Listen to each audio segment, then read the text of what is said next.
Vendredi dernier, à la Grand-Combe, Boubacar Cissé a été massacré, poignardé dans une mosquée d'une cinquantaine de coups de couteau pendant qu'il priait. Tué parce que musulman.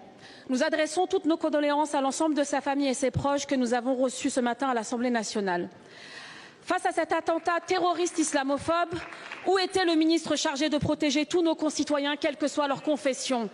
Car il aura fallu attendre 2 jours pour réagir, 2 jours pour vous déplacer, non pas sur les lieux du crime, non pas auprès de la famille, mais enfermés à la sous-préfecture d'Alès, loin des regards, loin du réel.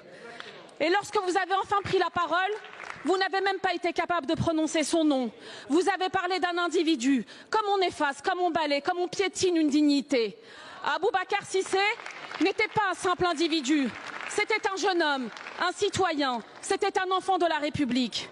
Depuis des années, vos discours répandent la suspicion et attisent la haine contre nos compatriotes musulmans.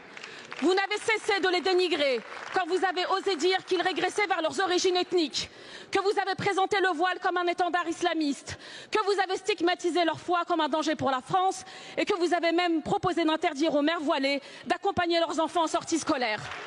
Vous n'avez jamais été à une provocation près, n'hésitant pas à lancer « Vive le sport et à bas le voile » devant des milliers de personnes. Pourtant, vous êtes aussi ministre des cultes, mais vous avez trahi votre charge, vous avez failli et aujourd'hui les musulmans ont peur.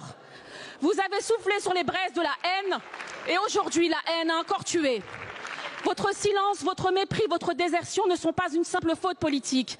C'est une faute morale. C'est le signe que pour vous, la vie d'un citoyen musulman vaut moins que celle d'un autre. Alors je n'ai qu'un seul message pour vous. La République mérite mieux que vous. La République exige mieux que vous. La seule issue décente, Monsieur Retailleau, c'est votre démission. Partez organiser votre congrès. Les Français ont besoin d'un ministre à plein temps pour les protéger. Allez-vous-en.